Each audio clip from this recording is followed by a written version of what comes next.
Ba, baka nagkakalimutan ha, patapos na ang buwan ng Abril, papasok na ang Mayo.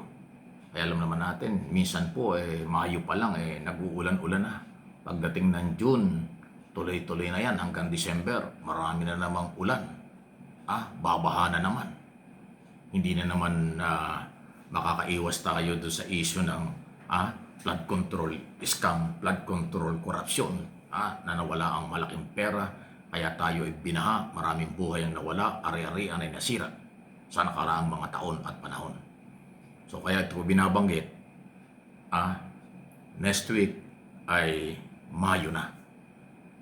Nasa na ang mga dapat ay nakakulong at dapat binawing pera ng mamamayang Pilipino dito sa flood control scam at iba pang infrastructure project na nagkaroon ng korupsyon. Bilyon, trilyon pera ang nawala sa pamahalaan. Kakaunti pa ang nakukulong, kakaunti pa ang nakakasuhan. Marami pang personalidad sa politika at sa nakaposisyon sa gobyerno, elected, appointed, ang dapat managot at kasuhan.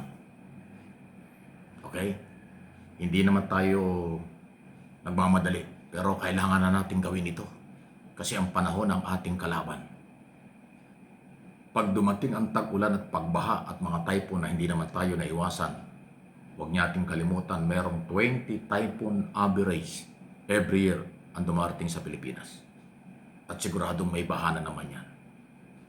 Magkakasisihan na naman. Pag binaha, sasabihin ninakaw ang pera sa mga project. Hindi ho mawawala yun sa isipan ng tao.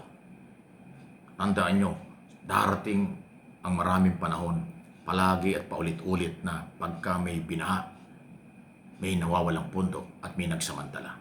Kaya para mabura yun, ikasuhan at ipakulong ang lahat ng sangkot diyan. Kahit sino.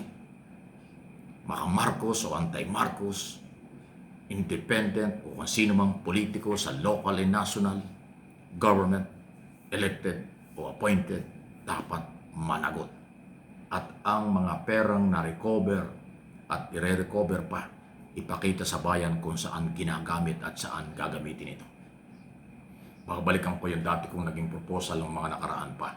Dapat ang mga nababawing pera ay ipagpagawa ng mga malalaking project na magiging history at magiging makabuluhan at makikita ng kabataan at ng mga mamayan sa darating na mga panahon na ang pinagpagawa ng malaking tulay na ito, pinagpagawa ng malaking building na ito at iba pa ay galing sa na-recover laban sa graft and corruption.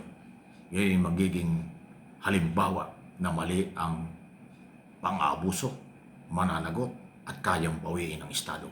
Kasi pagka ho ang lahat ng nare-recover isasama sa National Treasury, pangkaraniwang gagamitin sa pera, sa mga proyekto, walang matatandaan na pinaglagyan ng malaking perang nababawi. Daan-daang milyon na nabawi.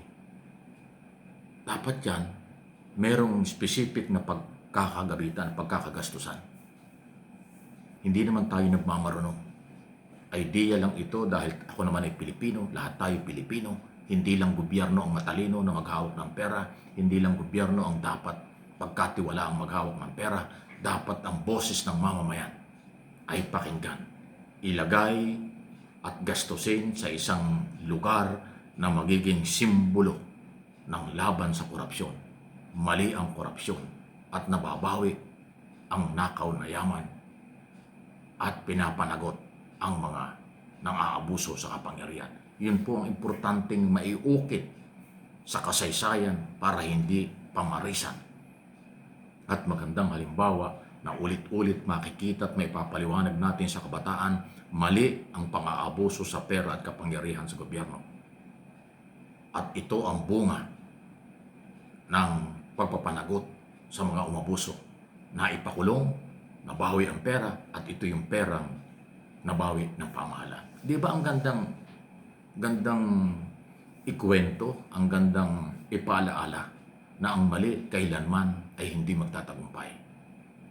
At ang bunga ng kamalian ay nakikita ng kabataan at ng susunod na mga henerasyon sa ating bansa. Yun po yun eh. Wala kasi akong naririnig na ganyang idea.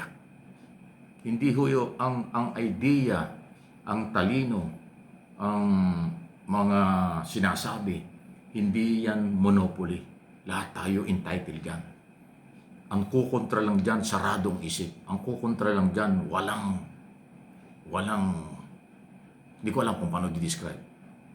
Ang kukontra sa tamang idea at kukontra sa mga dapat ay ating nakikita, ayan ho ay huwag nating pamarisan, baka ho kasama yan sa mga abusado. Baka kasama yan kamag-anak ng mga umabuso.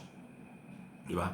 So ganun pa man, balikan natin, sana po ay meron ng mga bagong makasuhan at makulong. Patuloy pong namamayagpag, pa-relax-relax, pa-travel-travel, pangiti-ngiti, patawa-tawa lang yung mga korap. Mga korap sa Kongreso, mga korap sa Senado, mga korap sa Executive Department, tuloy ang masasarap na buhay nila doon sa kailang perang kinita sa kaba ng bayan dahil hindi pa sila nakukulong. May kaso, nandiyan pa rin. Puro investigation. Baka abuti ng tag-ulan ang investigasyon, magkakalimutan na. Sa July, may another State of the Nation address, mag-iisang taon na. Yung pinaputok ng Pangulong Marcos na SONA, sa SONA, na korupsyon sa bansa. Dapat bago dumating yung another SONA, bago dumating ang isang taon, 1-year anniversary laban sa korupsyon, masayahan na, matuwa na, sana ang mamamayan, base sa nangyari at mga nakasuhan at naipakulong. Sa ngayon, sa totoo lang, hindi tayo nagmamagaling. Bitin na bitin, hindi kontento, hindi pa kontento. Marami pang hinahanap na mga dapat managot at dapat ma-recover ang gobyerno. Whole of government approach ang galawan, pero matipid at hindi makita kaagad-agad. Maliit ang nakikita ng taong bayan sa resulta ng whole of government approach. Okay? Yung mga galit sa gobyerno, alam na natin ang mga sinasabi ng mga yan. Pero tulad ng aking paniniwala at prinsipyo, lahat taga-gobyerno o nasa labas ng gobyerno nakasapakat sa nakawan sa pera ng bayan, dapat panagutin nauna, huwag bukas makalawa, huwag sa isang taon. Ay, di ba? Any comment, reaksyon, malaya po kayo. Komento at reaksyon, kapupulutan ng aral, mas maganda.